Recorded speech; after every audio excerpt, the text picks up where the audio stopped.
दूर किसी जंगल में टूनी चिड़िया अपने सास लूसी कबूतर और अपने पति मिठू तोता के साथ रहती थी। मिठू तोता अंडे के व्यापार का काम किया करता था। उसके पास बहुत सारी मुर्गियां थी जिनके दिए हुए ताजे अंडों को वो अपने दुकान पे बेचा करता था। मिठू तोता के दुकान पे ग्राहकों की हर वक्त भीड़ लगी रहती थी। अरे भैया मिठू, अब तो तुम्हारे अंडे के बिना हमसे रहा ही नहीं जाता।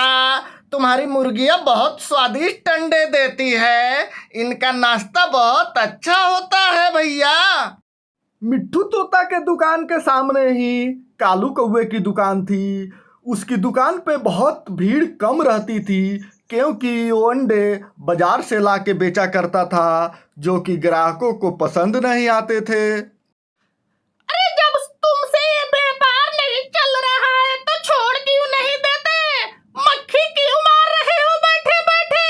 तुम्हारे सामने ही देखो मिट्ठू भैया की कितनी अच्छी कमाई हो रही है। वो लोग कितने आगे जा रहे हैं। ये लो रोटी लाई हूँ, खा लेना। मुझे अब कुछ करना ही पड़ेगा। इस मिट्ठू की दुकान उसकी पाली हुई मुर्गियों के कारण चल रही है। जब इसकी मुर्गियां ही नहीं रहेगी तो ये अंडे कहां से लाएगा? फिर इसका भी धंधा मंदा हो जाएगा और मेरा धंधा बहुत आगे निकल जाएगा। ये सोचकर कालू कौवे ने एक रात मिट्ठू तोते की सारी मुर्गियों को उसके बाड़े से भगा देता है। सुबह जब मिट्ठू तोता उठता है तो उसकी बाड़े में एक भी मुर्गियां नहीं थी। ये देखकर वो बिल्कुल परेशान हो जाता है। अरे माँ, अरे टूनी, अरे जल्दी जल्दी आओ। अरे ये देखो हमारी सारी मुर्गियां कहाँ चली गई। लगता है कोई हमारी मुर्गियों को भगा दिया। मिट्ठू तोता अब बेरोजगार हो गया था क्योंकि उसके पास पैसे भी नहीं थे कि वो बाजार से अंडे लाकर बेच सके। उधर कालू कौवे का व्यापार दिन प्रतिदिन बढ़ता ही जा रहा था। उसकी कमाई दिन दूनी रात चौगुनी होने लगी। व्यापार बंद हो जाने के कारण मिठू कौवा बहुत ही उदास रहने लगा था। उसकी ये हालत देखकर टूनी चिड़िया और लूसी कबूतर बहुत ही चिंतित रहने लगे और एक दिन टूनी चिड़िया ने अपने सास से बोला, अरे माँ जी, मेरी शादी में जो गहने मिले हैं उनको बेचकर हम नई मुर्गियां खरीद लाते हैं। अगर हमारा व्यापार फिर से बढ़ जाएगा तो ऐसे गहने हम और भी बनवा लेंगे। ऐसे रखे रखे रहने से क्या फायदा होगा माँ जी? अरे बिटिया, तुम तो सही कह रही हो बिटिया। तुम बहुत समझदार हो। तुम्हारी जैसी बहू सबको होनी चाहिए बिटिया। एक दिन टूनी चिड़िया और उसकी सास अपने गहने लेकर मुर्गियां खरीदने जाते हैं। अरे माँ जी, आज तो बाजार ही बंद है। अब हम गहने कहाँ बेचेंगे और मुर्गियां कहाँ से खरीदेंगे? पता चला है कि ये हड़ताल 15 से 20 दिन चलेगी। अब हम क्या करें माँ जी? अरे अब क्या करें बिटिया? अब तो 15 से 20 दिनों तक इंतजार ही करना पड़ेगा। इतने में तो मिट्ठू की हालत और भी खराब हो जाएगी। अब क्या करें माँ जी? इंतजार तो करना ही पड़ेगा। कोई और रास्ता तो है ही नहीं। अरे बेटा, मेरे पास तुम्हारी समस्या का हल है। मुझे पता है तुम सब क्यों परेशान हो। अरे बाबा, पर आप कौन हैं? मैं तो आपको जानती ही नहीं हूँ। अरे मैं एक सन्यासी हूँ बेटा। मैं सारी दुखों को अपने आप ही जान जाता हूँ। ठीक है बाबा, हमारी परेशानियों का कोई हल बताइए। हम लोग बहुत परेशान हैं अपने जीवन में। हाँ, मुझे पता है। आप लोग यहाँ मुर्गियाँ खरीदने आई थी पर हड़ताल के कारण मुर्गियाँ नहीं खरीद पाई। कोई बात नहीं, मैं आप लोगों को एक ऐसा बीज दूंगी जिसकी सहायता से आप लोग अंडे उगा पाएंगे। इसके लिए मुर्गियों की भी जरूरत नहीं पड़ेगी। क्या बोल रहे हैं बाबा जी? ऐसा भी कोई बीज होता है क्या? अरे हाँ हाँ बिटिया, बिल्कुल ऐसा बीज होता है।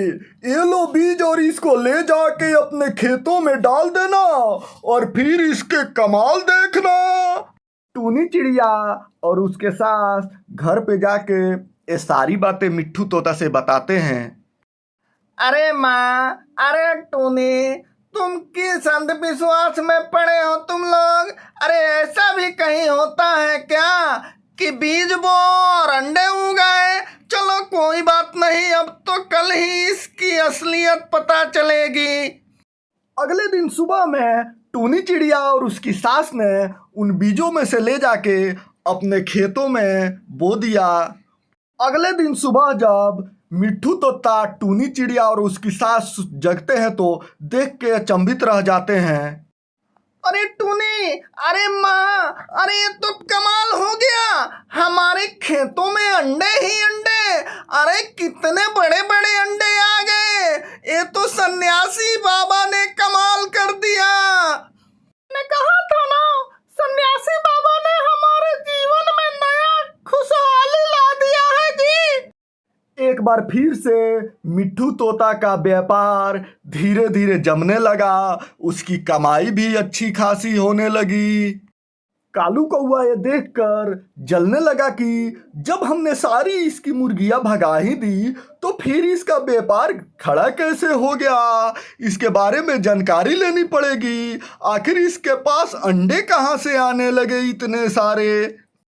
अच्छा, तो सन्यासी के दिए हुए बीजों से इतने सारे अंडे इनके पास आ रहे हैं। एक काम करना मीनू कौआ, कल किसी बहाने से इनके घर जाना और जाके उन बीजों को चुरा लाना। अरे हाँ हाँ जी, कल मैं जाऊंगी किसी बहाने से और जाके बीजों को चुरा लाऊंगी। फिर मीनू कौआ टूनी चिड़िया के घर ये बहाने लेके जाती है कि उसके पैर में बहुत दर्द है, थोड़ी जड़ी बूटी दे दे। क्योंकि टूनी चिड़िया के आंगन में एक ऐसा जड़ी बूटी था जो दर्द की दवाइयों में काम आता था। टूनी चिड़िया जैसे ही उन जड़ी बूटियों को तोड़ने जाती है, मीनू कौआ इन जादुई अंडे वाले बीजों को चुरा लेती है। मीनू कौआ और उसके पति कालू कौआ को ये पता नहीं था कि इन बीजों का इस्तेमाल कैसे करना है। इसलिए उन्होंने सुबेरे अपने आंगन में 2 मुट्ठी बीजों को डाल देते हैं। चूंकि सन्यासी बाबा ने बताया था कि इन बीजों में से सिर्फ 5 बीज ही डालना है, नहीं तो अनर्थ हो जाएगा। जब सुबह मीनू कौआ और कालू कौआ सो के जगते हैं तो देख के घबरा जाते हैं, क्योंकि उनका पूरा आंगन और घर अंडों से भरा हुआ था। वो भी बहुत सारे अंडों के नीचे दबे हुए थे और वो अंडे इतने वजनदार थे कि सारे दम लगाने के बाद भी मीनू कौआ और कालू कौआ उन अंडों से बाहर नहीं आ रहे थे। इतने में कालू कौआ का नौकर आ जाता है। अरे भूरा, जाओ जल्दी, मिट्ठू तोता को बुला लो, बहुत अनर्थ हो गया है। अरे कालू भैया, अरे ये कैसे हो गया भैया? आखिर तुमने किया क्या है? अरे माँ, अरे टूनी, जल्दी जल्दी अंडे हटाओ, नहीं तो ये लोग दब के मर जाएंगे इन्हीं में। इतने में सन्यासी बाबा वहां आ जाते हैं। अरे बिटिया, शायद तुम्हें पता नहीं ये दोनों कितने दुष्ट आदमी हैं। तुम्हारे मुर्गियों को इन्हीं लोगों ने भगाया था और कल जब मीनू कौआ तुम्हारे घर गई थी तो तुम्हारे जादुई बीजों को ये चुरा के लाई, तो चोरी का दुष्परिणाम तो होगा ही। जाने दीजिए बाबा जी, इनको माफ कर दीजिए, इन अंडों में से इनको निकाल दीजिए। तुम बहुत भोली हो बिटिया, तुम्हारे जीवन में सदा सुख शांति बनी रहेगी। ऐसा बोलने के बाद साधु बाबा ने जादू से उन सारे अंडों को हटा दिया और मीनू कौआ और कालू कौआ अंडे से बाहर आ गए। अरे मिठू भैया, हमका माफ कर दो मिठू भैया, हमसे बहुत बड़ी गलती हो ही गई। हम लालच में पड़ गए थे, इसीलिए ऐसा हम कर दिए मिठू भैया, हमका माफ कर दो। अब हर रोज टूनी चिड़िया और उसकी सास अंडे की खेती करने लगे और मिठू तोता उन अंडों को बेच बेच कर पैसे कमाने लगा।